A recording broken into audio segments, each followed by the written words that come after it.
कि आप इस वीडियो में जब कह रहे हैं कि रील को देखने से मन एकाग्रचित नहीं होता है, मन हमारा 1 मिनट के लिए सेट रहता है, तो ओझा जी आप ये बताइए कि इतनी जानकारी होने के बाद, गीता का इतना बड़ा ज्ञानी होने के बाद,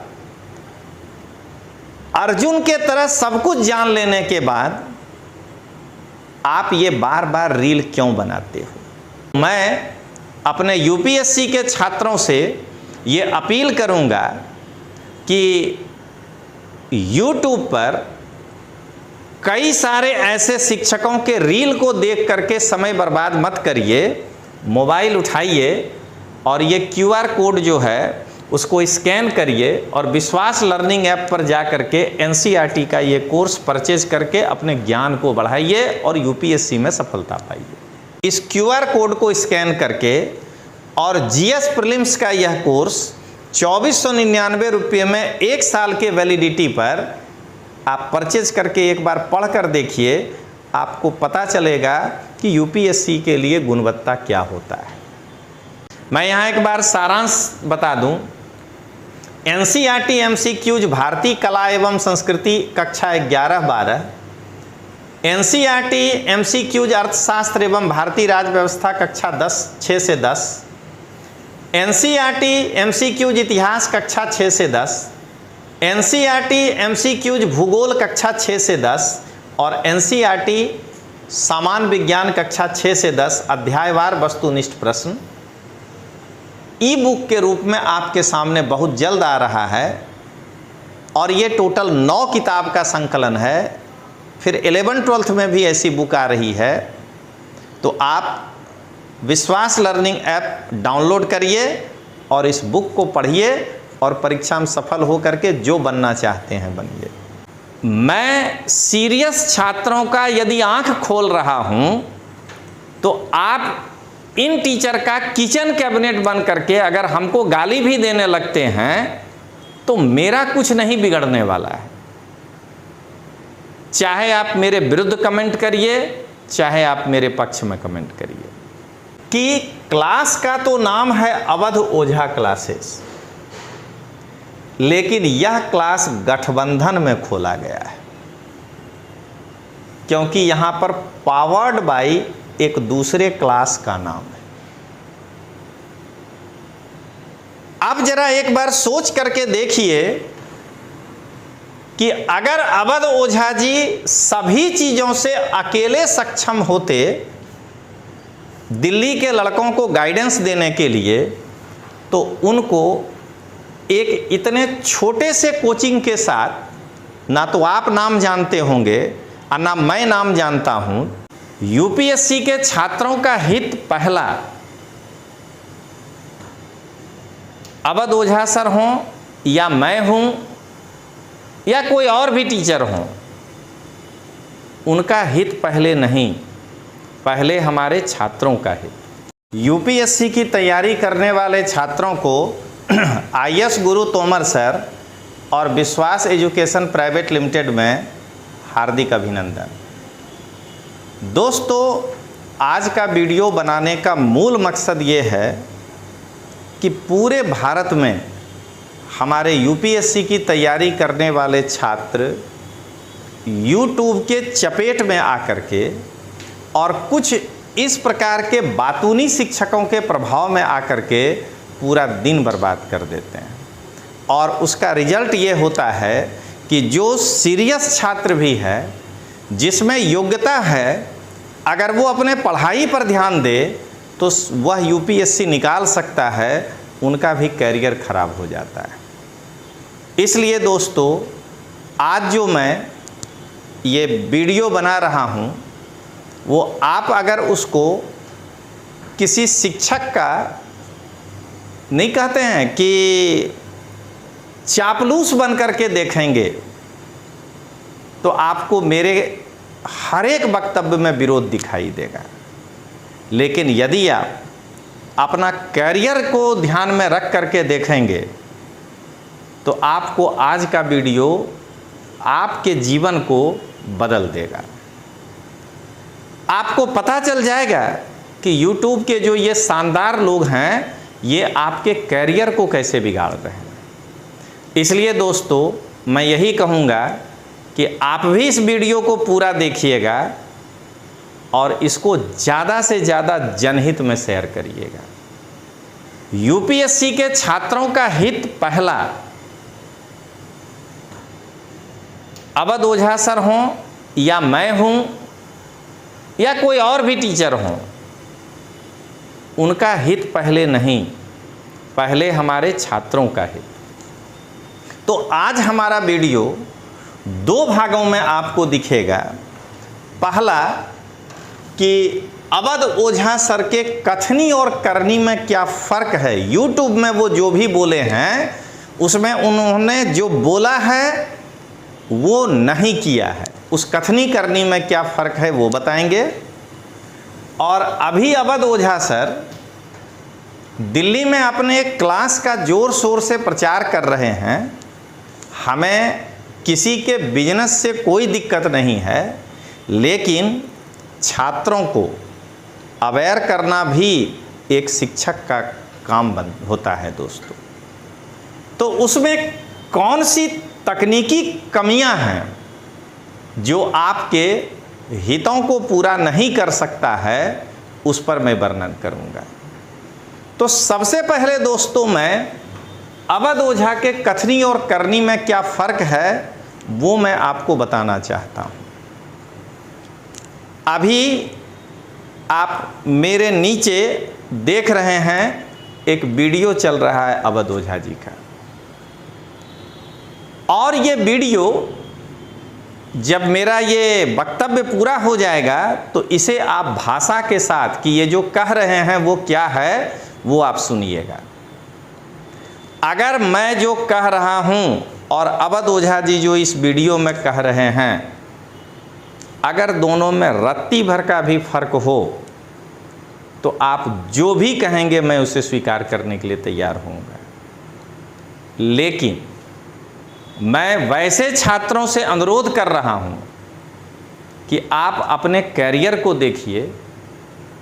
किसी टीचर की प्रशंसा में 4 लाइन लिख देने से आपका कैरियर नहीं बन जाएगा। या मैं सीरियस छात्रों का यदि आंख खोल रहा हूं तो आप इन टीचर का किचन कैबिनेट बन करके अगर हमको गाली भी देने लगते हैं तो मेरा कुछ नहीं बिगड़ने वाला है। चाहे आप मेरे विरुद्ध कमेंट करिए, चाहे आप मेरे पक्ष में कमेंट करिए। इस वीडियो में अवध ओझा जी कह रहे हैं, गीता का ज्ञान दे रहे हैं। पहले तो ये ठीक से इतिहास का ज्ञान दे लें, गीता का ज्ञान बाद में दें, क्योंकि मुझे अंदर से बहुत पीड़ा है।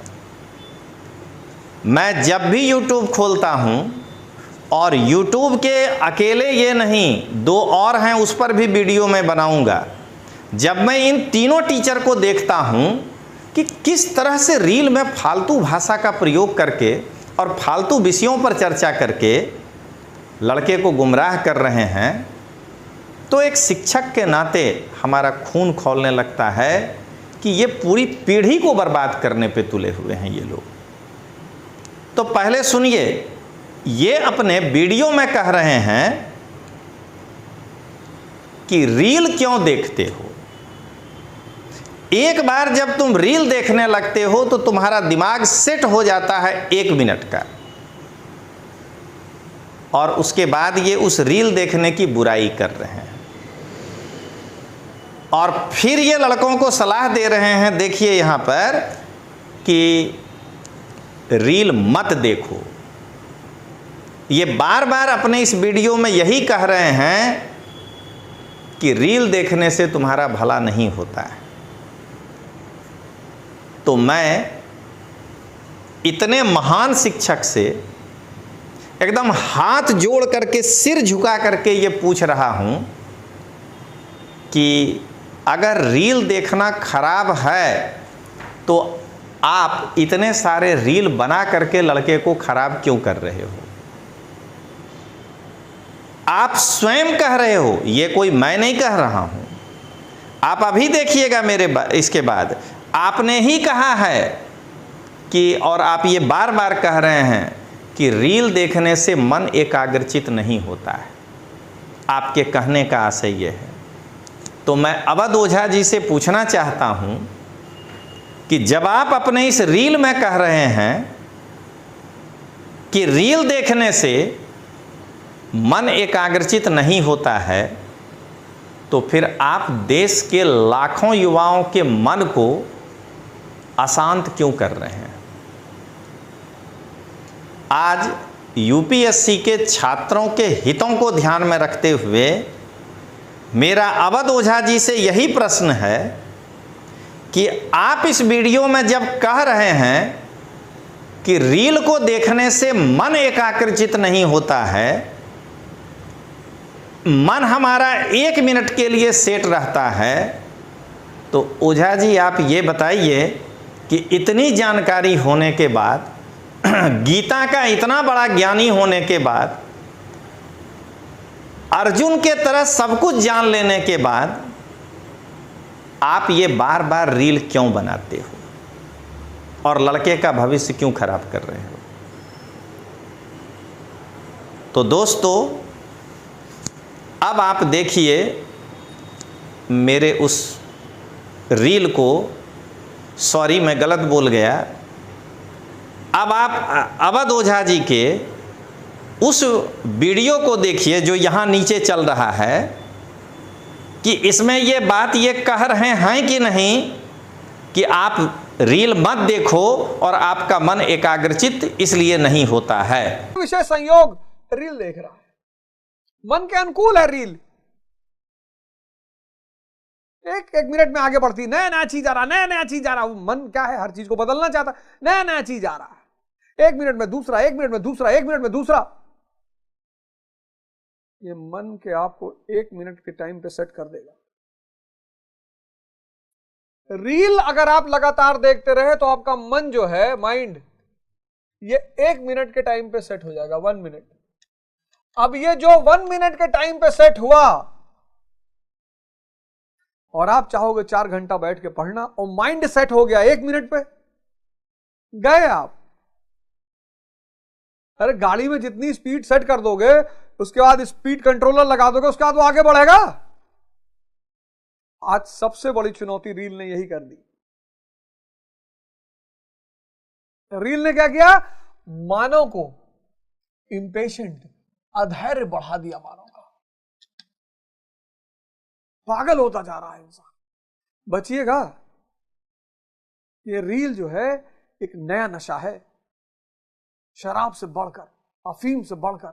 ये आपके मन को 1 मिनट पे सेट कर देगा। अगर 6 महीने आप देखते रहे तो उसके बाद ना आप कायदे से खा पाओगे, ना पढ़ पाओगे, ना प्रेम कर पाओगे। तो दोस्तों, आपने देखा कि अवध ओझा जी के कथनी और करनी में क्या फ़र्क है। और मैं ये सलाह केवल अवध ओझा जी के लिए आपको नहीं दे रहा हूँ, मैं आपको YouTube पर आने वाले उन सभी शिक्षकों के लिए कह रहा हूँ कि आप अपना समय बर्बाद मत करिए। उनकी प्रशंसा में लिख देने से कि आप महान शिक्षक हो, आपके जैसा गुरु दुनिया में कोई नहीं है। पहले आप खुद से सोचिए कि आप कितने गुरु को देखे हैं, आप कितने टीचर के पढ़ाई को देखे हैं। हमारी बातें बुरी लग सकती हैं, लेकिन एक बार आप अपने अंतर मन में देखिए। अब दोस्तों, इनके दूसरे वाले सेगमेंट में आने के पहले मैं आपके लिए कुछ तोहफा लेकर आया हूं जो आपको मैं बताना चाहता हूं। दोस्तों, ये मेरा विश्वास लर्निंग ऐप है और ये उसका QR कोड है। विश्वास लर्निंग ऐप पर यूपीएससी की तैयारी करने वाले छात्रों के लिए एक कोर्स NCERT लॉन्च किया गया है। इस कोर्स की सबसे बड़ी विशेषता यह है कि यहाँ 1000 घंटे की क्लास आपको मिलेगा। इसकी दूसरी विशेषता यह है कि इसमें क्लास वाइज क्लास आपको मिलेगा। जैसे क्लास 6, 7, 8, 9, 10 इन सभी का इतिहास, भूगोल, राजनीति विज्ञान और 9, 10th का अर्थशास्त्र। इसके बाद 11th, 12th इसमें इतिहास, भूगोल, राजनीति विज्ञान, समाजशास्त्र सभी विषय मिलेगा केवल साइंस को छोड़कर। और पूरे का पूरा क्लास मैं अकेले लिया हूं 6 से 12 तक। इसका फीस मात्र 2499 रुपया है और इसकी वैलिडिटी 1 साल की है। तो मैं अपने यूपीएससी के छात्रों से ये अपील करूंगा कि यूट्यूब पर कई सारे ऐसे शिक्षकों के रील को देख करके समय बर्बाद मत करिए। मोबाइल उठाइए और ये क्यूआर कोड जो है उसको स्कैन करिए और विश्वास लर्निंग ऐप पर जा करके एनसीईआरटी का ये कोर्स परचेज करके अपने ज्ञान को बढ़ाइए और यूपीएससी में सफलता पाइए। एक दूसरा कोर्स भी इस पे है, जीएस प्रीलिम्स। इसमें जीएस के जो 7 विषय हैं उनमें से 6 सब्जेक्ट, इतिहास, भूगोल, राज व्यवस्था, सामान्य विज्ञान, अर्थशास्त्र या अर्थव्यवस्था, पर्यावरण, इन 6 सब्जेक्ट की 1000 घंटे से ज़्यादा की क्लासेस है और 2499 रुपया इसका भी कीमत है। इसलिए मैं आपको एक बार ये ज़रूर अपील करूँगा कि आप अपने मोबाइल पे इस क्यूआर कोड को स्कैन करके और जीएस प्रीलिम्स का यह कोर्स 2499 रुपये में 1 साल के वैलिडिटी पर आप परचेज करके एक बार पढ़ कर देखिए। आपको पता चलेगा कि यूपीएससी के लिए गुणवत्ता क्या होता है। अब आइए दोस्तों, मैं पार्ट 2 शुरू करता हूं कि अवध ओझा जी के क्लास में अगर आप जाते हैं तो आपको कौन कौन सी तकनीकी समस्याओं का सामना करना पड़ता है। सबसे पहली जो समस्या है वो मैं आपको दिखा करके बताना चाहता हूं कि क्लास का तो नाम है अवध ओझा क्लासेस, लेकिन यह क्लास गठबंधन में खोला गया है, क्योंकि यहां पर पावर्ड बाय एक दूसरे क्लास का नाम है। अब जरा एक बार सोच करके देखिए कि अगर अवध ओझा जी सभी चीजों से अकेले सक्षम होते दिल्ली के लड़कों को गाइडेंस देने के लिए, तो उनको एक इतने छोटे से कोचिंग के साथ, ना तो आप नाम जानते होंगे और ना मैं नाम जानता हूं दिल्ली के रेफरेंस में, आप जो है इनके साथ गठबंधन क्यों किए। अगर अवध ओझा क्लास का गोल बड़ा होता तो हो सकता था कि ये किसी बड़े कोचिंग क्लास के साथ गठबंधन करते। तो मैं यहां कुछ बिंदु आपको गिनाऊंगा जो आपको आगे चल करके समस्या उत्पन्न कर सकता है और छात्रों को ये ज्ञान दे करके उनके करियर को बचाना ये मेरा फर्ज बनता है। सबसे पहले अवध ओझा क्लास अगर एक ब्रांड होता तो उसको किसी एक अत्यंत छोटे कोचिंग के साथ कोलैबोरेशन नहीं करना पड़ता। शायद ही भारत का कोई आदमी होगा जो इस कोचिंग का नाम जानता होगा। ये पहली बात है। अब आइए दूसरी बात। अगर अवध ओझा के पास आपको 1 साल तक अपने दम पर फैसिलिटी देने का हिम्मत होता, जैसे खान सर के पास है, जैसे विकास दिव्यकीर्ति के पास है, तो ये टीचर को हायर करते और यहाँ पावर्ड बाय नहीं होता। इसका मतलब ये है कि इस कोचिंग के द्वारा पैसा लगाया गया है इंफ्रास्ट्रक्चर में, और ये कोचिंग अगर दिल्ली में अपने दम पर खोलता तो शायद 2 बच्चे का एडमिशन नहीं होता।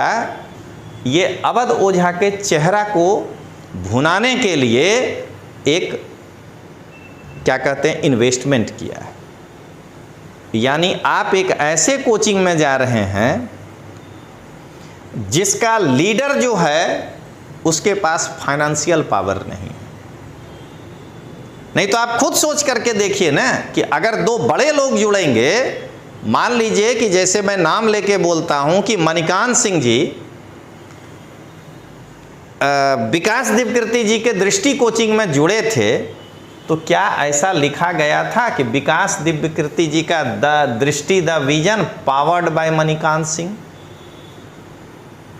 आप एक बार ये सोचिए कि क्या खान स्टडी सर्किल या जो भी उनके कोचिंग का नाम है उसमें पावर्ड बाय नीचे लिखा हुआ आता है कि द स्टडी? कहीं न कहीं इनके पास 1 साल तक का खर्च निकालने का पैसा नहीं था, या ये निकालना नहीं चाहते थे। इसलिए ये एक ऐसे एकदम बच्चा के लेवल वाला कोचिंग के साथ जो है कोलैबोरेशन किए हैं, जो केवल पैसे के दम पर इनको साल भर का बैकअप देगा। अब विद्यार्थी को ये सोचना है कि चाहे मुकेश अंबानी हो या कोई भी फाइनेंसर, वो फाइनेंस किस उद्देश्य से करता है? लाभ कमाने के लिए।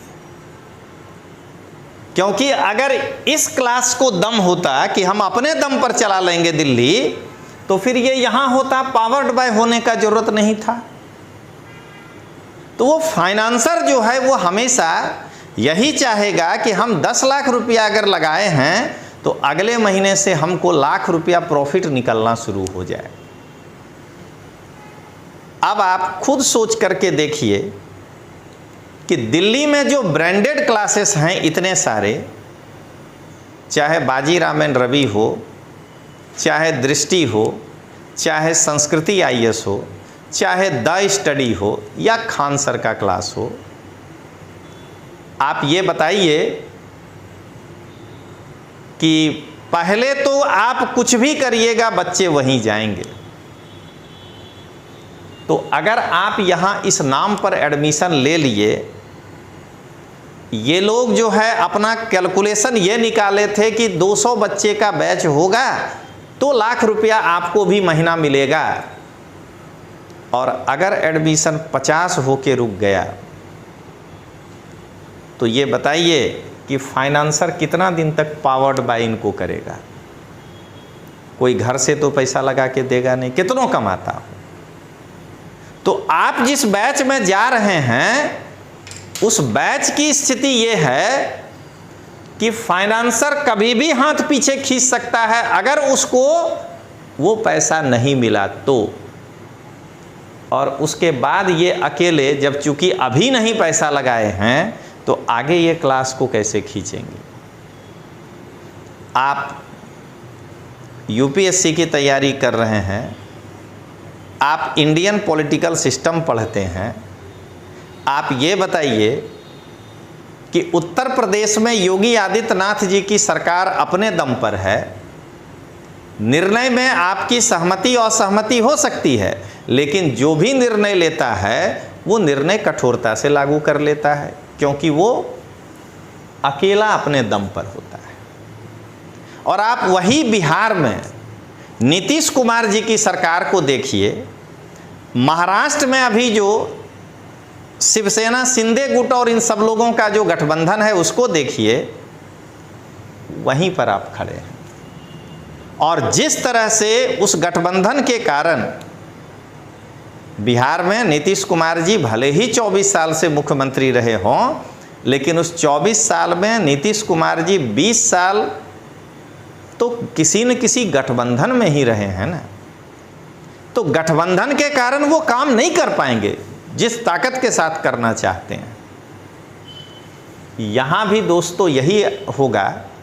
तो ये बताइए कि दूसरा हित आपका पूरा हुआ? नहीं हुआ। तीसरी समस्या, ये इतना छोटा क्लासेस है कि इसको पक्का यूपीएससी का अनुभव नहीं होगा।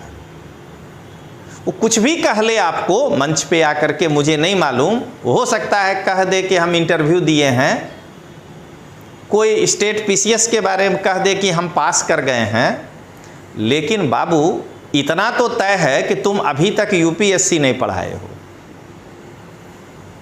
आप ये बताइए कि ये केवल चेहरा है, काम सारा इसको करना है, क्या ये आपका टेस्ट यूपीएससी स्टैंडर्ड का ले पाएगा? क्या अगर बच्चे कम हो गए तो ये मेरे जैसा या अवध ओझा जी जैसा 24 साल पुराने फैकल्टी को हायर करने का ताकत रखेगा?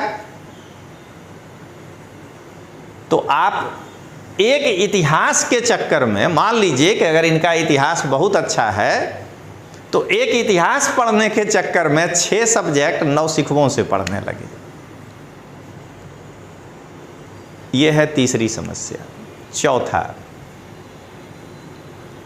क्या इस छोटे से इंस्टीट्यूट को, जिसको कि यूपीएससी का बिल्कुल अनुभव नहीं है, तो आप भी पता कर सकते हैं, इस सबके लिए कुछ नयापन नहीं है, ये मेंस में आपको क्लास में वो गुणवत्ता दे पाएगा? नहीं दे पाएगा। वो हमेशा आपको कहेगा आंसर राइटिंग। आप बड़े बड़े क्लास में जाइए, पहले टॉपिक पढ़ाया जाता है, उसके बाद आंसर राइटिंग होता है। जिनके पास गुणवत्ता युक्त शिक्षक नहीं होते हैं वो फर्स्ट डे से जो है आपको आंसर राइटिंग कराएगा, क्योंकि उसके पास पढ़ाने के लिए कुछ नहीं है। तो दोस्तों आप ये देख रहे हैं इस क्लास का, और मैं अभी और आपको इसमें कुछ समस्या बताऊंगा, लेकिन उसके पहले जरा मैं आपको एक अवेयर कर दूं कि छात्रों के हितों को ध्यान में रखते हुए विश्वास लर्निंग ऐप पर एक एनसीईआरटी एमसीक्यू सीरीज ई बुक के रूप में लॉन्च किया जा रहा है, और इसका लॉन्चिंग डेट है 20 जुलाई। आज आपको डेट अब बता रहे हैं। 20 जुलाई को ई बुक के रूप में ये सामान्य विज्ञान एनसीईआरटी एमसीक्यूज कक्षा 6 से 10 तक अध्यायवार वस्तुनिष्ठ प्रश्न, और इसको मैं किसी असिस्टेंट से नहीं लिखवाया हूं, मैंने लिखा है।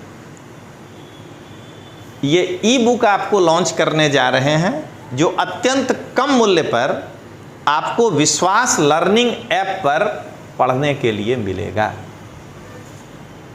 तो मैं आपको कुछ झलक दे दूं। ये एनसीईआरटी एमसीक्यूज भूगोल है 6 से 10, ये एनसीईआरटी एमसीक्यूज इतिहास है, ये एनसीईआरटी एमसीक्यूज अर्थशास्त्र और भारतीय राज्य व्यवस्था है, और ये एनसीईआरटी एमसीक्यूज भारतीय कला एवं संस्कृति है।